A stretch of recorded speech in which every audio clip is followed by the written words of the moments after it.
제9시 기도 시간에 베드로와 요한이 성전에 올라갈새 나면서 못 걷게 된 이를 사람들이 메고 오니 이는 성전에 들어가는 사람들에게 구걸하기 위하여 날마다 미문이라는 성전문에 두는 자라. 그가 베드로와 요한이 성전에 들어가려 함을 보고 구걸하거늘 베드로가 요한과 더불어 주목하여 우리를 보라. 그가 그들에게서 무엇을 얻을까 하여 바라보거늘 은과 금은 내게 없거니와 내게 있는 이것을 내게 주노니 나사렛 예수 그리스도의 이름으로 일어나 걸으라.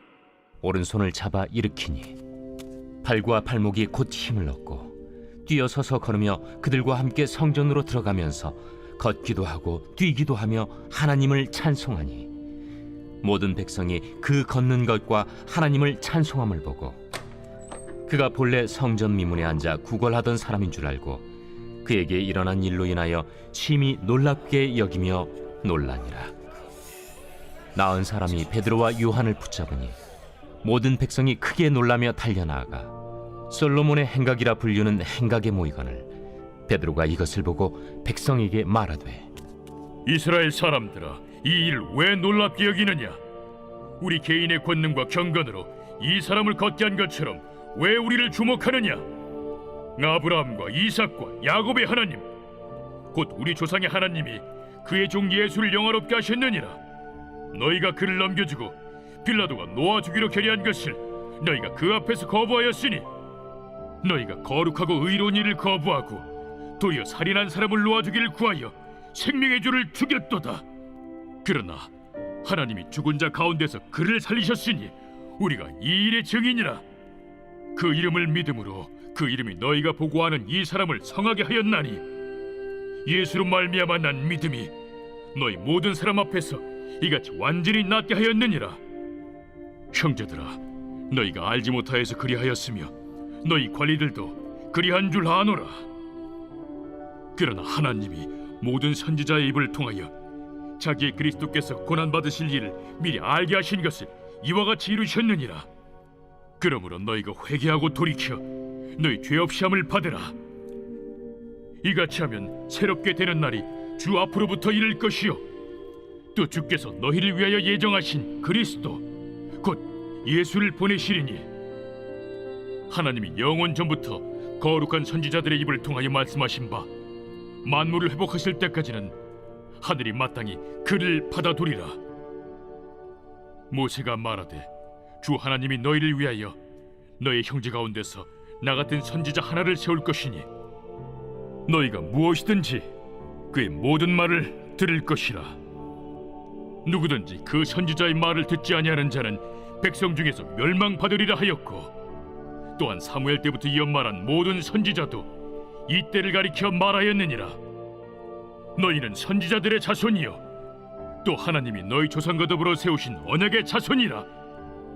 아브라함에게 이르시기를 땅 위의 모든 족속이 너희 씨로 말미암아 복을 받으리라 하셨으니 하나님이 그 종을 세워 복 주시려고 너희에게 먼저 보내사 너희로 하여금 돌이켜 각각 그 악함을 버리게 하셨느니라. 오늘 말씀은 예수 그리스도의 이름이라는 제목으로 함께 말씀을 나누겠습니다. 오늘 읽지는 않았지만 사도행전 2장 42절부터 하반절의 그 마지막까지는 예수님을 믿고 또 성령을 받은 오순절의 공동체가 교회의 모습 속에서 어떻게 시작이 되었는가를 먼저 이야기를 합니다. 교회의 모습으로 시작할 때 그들이 자기의 물건들을 가지고 또 자기의 집을 팔고 땅을 팔아서 사도의 발 앞에 두고 자기의 필요대로 가져가는 그런 온전한 공동체의 모습이 등장합니다. 그러면 우리가 그 상황들에 대한 이해를 좀 할 필요가 있는데요. 당시에 예루살렘에 수많은 이렇게 흩어져 있었던 디아스포라라고 말하는데요. 유대인들이 타 지역에 흩어져 있다가 유월절과 오순절에 올라와 있었습니다. 그런데 그들이 그 긴 기간을 있기에는 어려웠어요.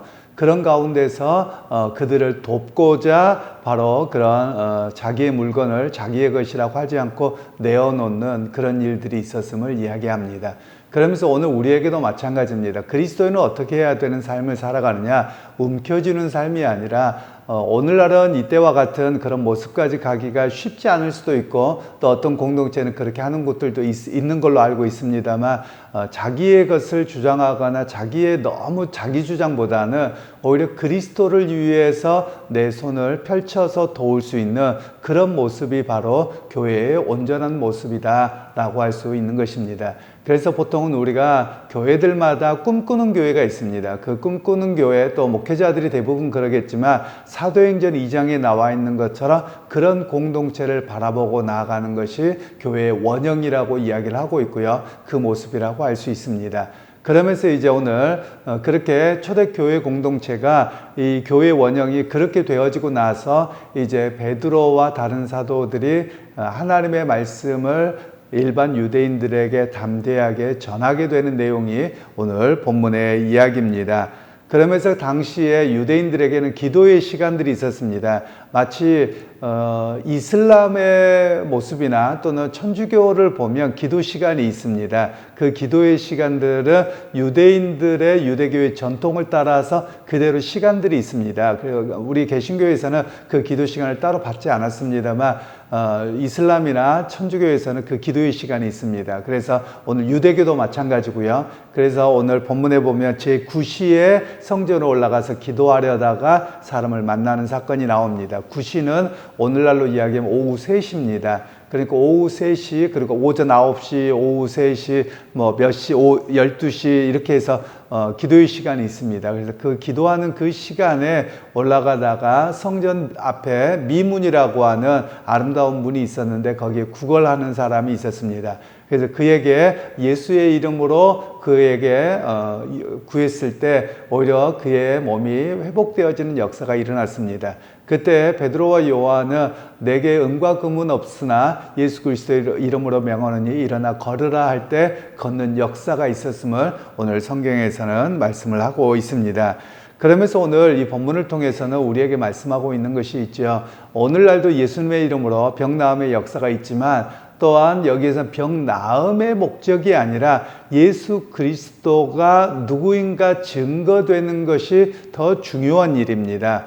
제가 종종 말씀을 드리지만 과거에 한국 교회 안에 수많은 기적들의 역사가 있었습니다. 기도원이나 또는 이런 중심이 있었는데 우리 많은 경우들을 보면 병 낫는 것이 목적이 되어져 있고 예수님이 누군가를 알기에 아는 것엔 관심이 없었던 그런 모습을 종종 보았습니다. 그런데 오늘 본문에도 베드로와 요한이 이야기를 하죠. 사람들이 병 나음에 그 안진뱅이가 나은 모습을 보고 다 베드로와 요한을 보고 있으니까 왜 우리를 보느냐? 우리는 그런 능력자가 아니다. 예수 그리스도의 그 이름의 능력이 있고 그분의 역사였던 것이지 우리는 그 능력을 행하는 사람이 아니다 라고 이야기를 하고 계시는 겁니다. 그런 면에서 오늘 우리의 많은 지도자들 또는 과거의 은사주의자들이 잘못한 것 중에 이런 부분인 것 같습니다. 베드로와 요한은 모든 영광은 하나님이 하신 일이고 나는 거기에 잠깐 쓰임받은 것에 불과합니다. 이런 고백이 있었던 것이죠. 바로 우리 역시 마찬가지입니다. 우리가 어떤 일들을 하고 나서 은연중에 사람의 마음이 나를 알아주기를 했으면 하는 마음이 있는데 오히려 주님의 역사였기에 내가 쓰임받은 것에 감사하고 우리가 하나님께 영광을 돌리고 주님께서 일하시는 것입니다 라고 고백하고 그 영광을 올려드리는 것이 바로 우리가 해야 될 그런 모습인 것을 우리에게 말씀을 하고 있습니다. 그러면서 오늘 이 사람의 모습을 봐보세요. 어떤 게 더 좋았을까요? 은과 이렇게 좀 동전을 달라라고 했을 때 오히려 지금 당장은 동전이 더 필요했을지도 모릅니다. 그런데 오히려 베드로 요한은 내게 은과 금은 없어서 너에게 그런 도움을 주지 못하지만 너에게 진정한 삶의 의미와 그리고 예수 그리스도가 누구인가를 알게 하는 참 생명의 역사를 가르치는 것, 그리고 그가 자기의 다리로 걸어서 생활할 수 있는 바로 그 모습을 가르치고 그에게 그런 은사를 주셨던 것을 볼 수 있습니다. 그러면서 오늘 우리에게 마찬가지인데요. 삶의 의미와 목적을 그리스도 안에서 깨달음을 듣는 것이 바로 더 좋은 은혜를 경험하는 일이다. 이렇게 말씀할 수 있겠습니다. 그리고서 또한 오늘 우리가 기억할 일들은 주님의 이름에는 놀라운 능력이 있음을 오늘 우리에게도 믿어야 함을 이야기합니다. 예수 그리스도의 그 능력의 이름을 믿고 그 이름으로 간구할 때 오늘날도 동일하게 병낫는 역사가 있고 문제가 해결되는 역사가 있음을 우리가 바라보고 의지해야 됨을 우리에게 말씀하고 있는 것이지요. 제가 종종 이야기를 합니다만 저 또한 마찬가지인데요. 과학이 발달하고 의술이 발달하면 발달할수록 점점 믿음이 없어져 가는 것 같습니다. 과거에는 조금만 힘들고 어려워도 어디 병원 갈 수 없고요. 그럴 때 하나님의 역사와 은혜로 낫게 해주옵소서 간절함이 있었다면 오늘날은 오히려 그렇게 하기보다도 얼른 약 먹고 병원 가시는 것이 우선이 되어져 있습니다. 저 또한 마찬가지입니다. 누가 아프다고 뭐하다고 하며 병원을 이런 데 가보세요 말하는 게 먼저가 되어버려 있습니다. 오히려 그런 면에서 우리가 병원 가지 말라는 말씀은 아닙니다. 병원에 가야 되고요. 그리고 그것도 하나님의 일반 은총 영역이라고 이야기합니다. 보통 우리가 두 가지를 이야기하는데 일반 은총 영역과 특별 은총을 이야기합니다. 일반 은총은 하나님께서 주신 우리의 자연의 질서와 우리의 과학과 학문의 발달 또 의학 이런 모든 것들을 활용하는 것을 일반 은총이라고 이야기를 합니다. 특별 은총은 이런 것들로 되지 않을 때 또는 하나님께서 특별한 은혜를 베푸셔서 그것을 뛰어넘는 초자연적인 역사를 베푸시는 것을 특별 은총이라고 이야기를 합니다. 그러니까 여러분 오늘 우리가 해야 될 일은 일반 은총 영역에서 우리가 살아갑니다. 일반적인 삶 속에 살아가요. 그런 가운데서도 하나님의 역사가 일어나기도 하고 또 그것으로 안 될 때 하나님은 특별한 은총을 베푸셔서 놀라운 역사도 우리에게 있음을 우리에게 말씀하고 있는 것이지요. 그러면서 오늘 베드로는 이제 어떤 이야기를 하냐면 사람들 앞에서 증거를 합니다. 너희가 무지해서 우리의 주와 그리스도를 빌라도에게 넘겼는데 빌라도는 놓아주기를 원했는데도 불구하고 너희가 죽이게 해서 결국은 예수님을 죽였다. 그런데 그분은 야곱과 그리고 아브라함과 야곱에게 약속하셨던 분이고 바로 그분이 주님이십니다. 라는 분명한 복음의 역사를 그들에게 증거합니다. 아마도 이 이야기를 들을 때 유대인들은 굉장히 찔렸을 겁니다. 왜냐하면 이들은 당신들 때문에 그랬어요. 당신들의 잘못이에요. 라고 분명하게 지적합니다. 그리고 나서 하는 이야기가 무엇이냐? 그러니까 회개하고 돌이키십시오. 라는 이야기를 말씀하고 있는 내용들이죠. 그런 면에서 오늘 우리에게 기억하게 하는 일들이 있습니다. 결국 내 죄가 무엇인지를 바르게 직면하지 아니하며 온전하게 예수 그리스도를 영접하지 못함을 이야기를 하고 있습니다.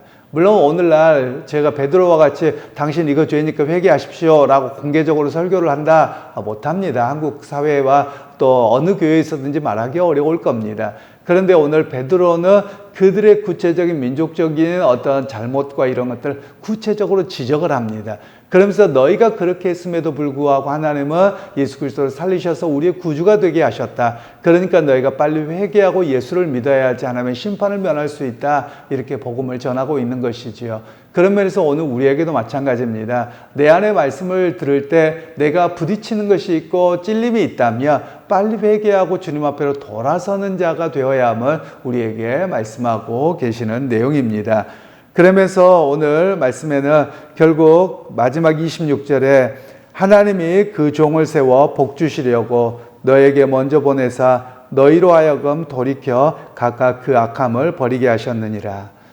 이스라엘 백성들 가운데 하나님 선지자들을 계속 보내셨는데 그 이유가 무엇이냐? 우리의 악함을 버리고 바로 그리스도에게로 돌아오게 하는 그 일들을 위해서 세우셨음을 말씀하고 있는 내용들입니다. 그러면서 오늘 복음이라고 하는 것은 무엇입니까? 과거의 고통과 아픔에서 벗어나는 것만이 아니라 과거의 주님을 바르게 알지 못해서 죄 짓는 모습으로부터 변화되어서 그리스도 안에서 새날을 살게 되는 것입니다. 새날은 어떤 날입니까? 바로 그리스도와 함께 동행하는 날이요. 우리의 삶의 가치와 관점이 온전하게 바뀌어진 삶을 새날이라고 이야기합니다. 실제로 우리가 살아가는 날은 매일 365일 똑같습니다. 똑같아 보이지만 내가 바라보는 관점이 바뀌고 내가 생명을 여기고 살아가는 그 의미가 달라지면 삶이 달라지는 것입니다. 그런 면에서 오늘 우리 그리스도인들이 다시 한번 기억할 일들이 있습니다. 여러분 오늘 우리의 삶은 이 땅에서 일반 은총 영역에서 살아가긴 하지만 우리의 삶의 목표는 이 땅에서 잘 먹고 잘 사는 것이 결코 아닙니다. 우리의 믿음의 목표는 하나님의 백성으로 이 땅에서 주님과 동행하면서 하나님 나라로 살아가다가 주님 오실 때 또는 우리가 만일 주님 오시기 전에 죽게 된다면 그 주님과 더불어 함께할 것을 그 영광의 자리를 바라보고 살아가는 사람이 우리의 모습입니다. 그러니까 여러분 오늘 제가 앞에 사도행전 2장에 대한 이야기를 했지만 그들이 어찌 보면 정말 당시에는 오늘날보다 더 심할 정도로 경제적인 것 이런 것에 더 간절했던 시기입니다.